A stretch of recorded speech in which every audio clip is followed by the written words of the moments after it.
Join me on a walk in Duluth, Minnesota in the area called the Lake Walk. This is along Lake Superior. If you don't know, Lake Superior is one of the Great Lakes. It's one of the largest freshwater. It is the largest freshwater lake by surface area in the world. Basically living around it. I don't live in Minnesota. It would be similar to living a lot of times like by an ocean. You literally can just look out for and you can't see land type of stuff. It's giant. Whole countries in this world would love to have a lake that size in their country. Trust me, it's huge. So much commerce goes on around here. So as you could guess, Duluth, Minnesota, life revolves around Lake Superior. On this day, we decided to find a lake walk. You'll see my other video before this, part 1. I said there'd be 2 parts. There's actually going to be 3 parts because we did a lot of stuff on our second day here. So, it was enough for me to do actually 2 videos.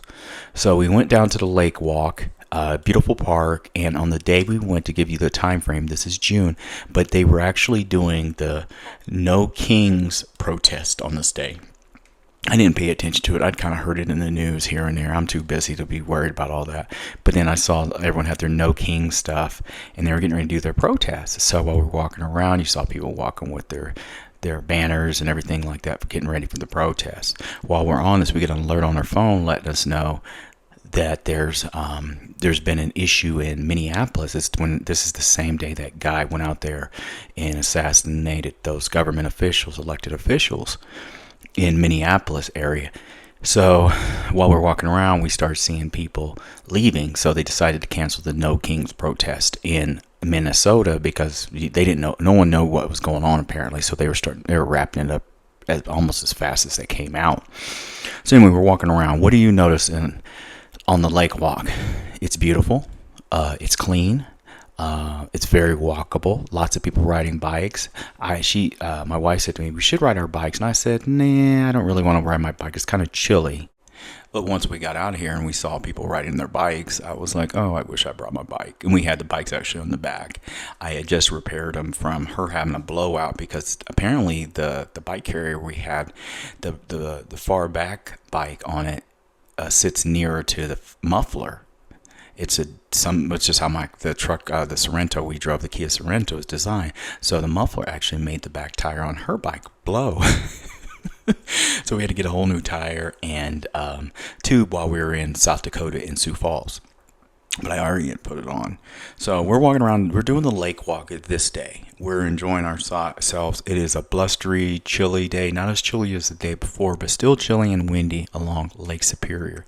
So here's the thing is, our whole trip will not be this way. Most of Duluth, from a lot of it, it was chilly, but later on the sun and stuff would come out. What I found out, which, you see that in a lot of times in places around water, is once you get away from the water or where they have those type of weather patterns, it was all sunny. It was totally sunny once we left Duluth and we went to other areas. But anyway, on this day, we enjoyed our walk. We walked around. It was not inundated with homeless people. There was one guy, and he had mental health issues, but he was polite and he didn't bother anybody. He was just sitting off to the side. But there was no tents. We didn't see any tents hidden in the tree lines, or anything. So they do keep them off the lake walk. We would walk. The lake walk is about 8 miles of paved. We walked so far on it. We walked to where it basically you go into neighborhoods, and we walked a little bit around the neighborhoods. We're just curious what the neighborhoods looked around that area. Later on, we would go on another trail, and I'll show that in the next video.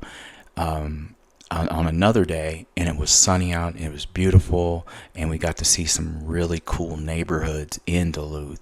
There's some really beautiful areas of Duluth, guys.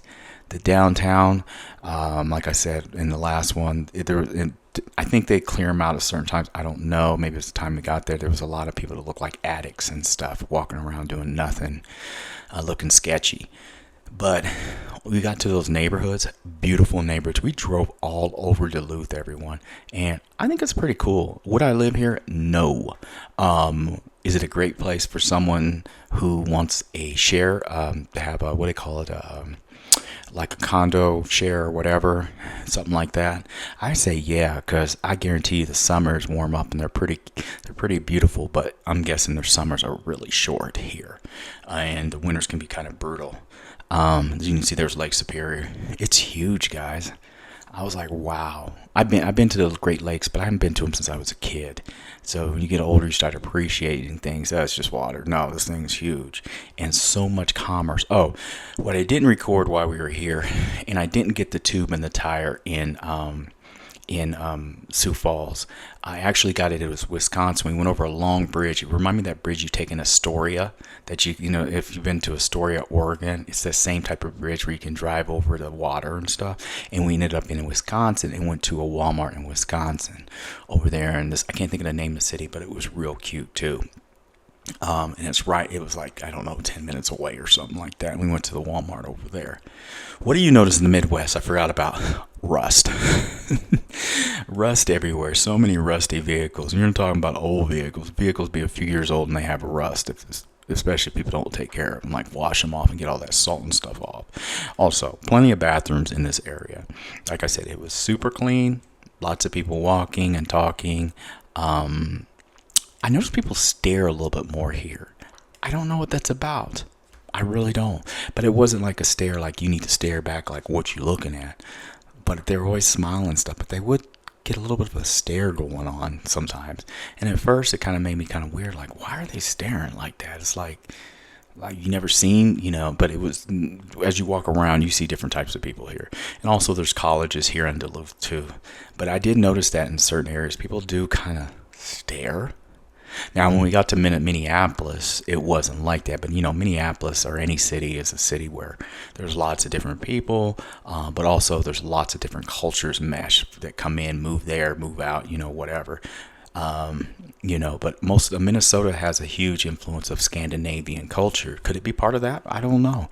But like I said, it didn't really make me uncomfortable, irritable. It was just curious. It's like, why? I don't know. That's neither here nor there.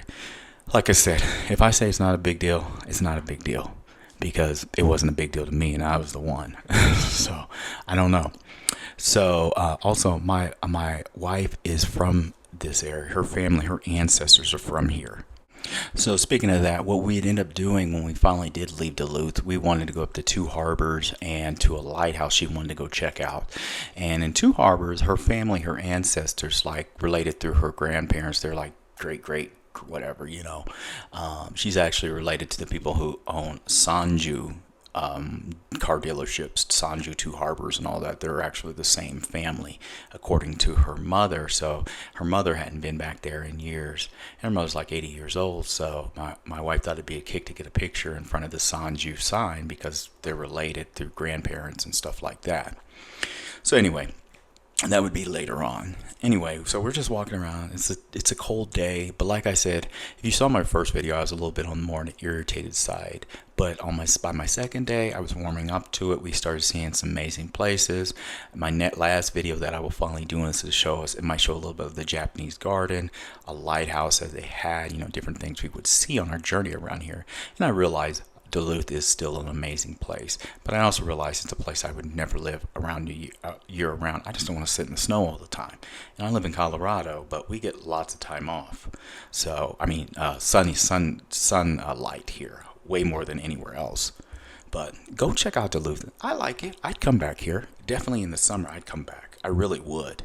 Probably wait till July till it warms up even more. So anyway, everyone, thanks for watching. Have a good day. Bye.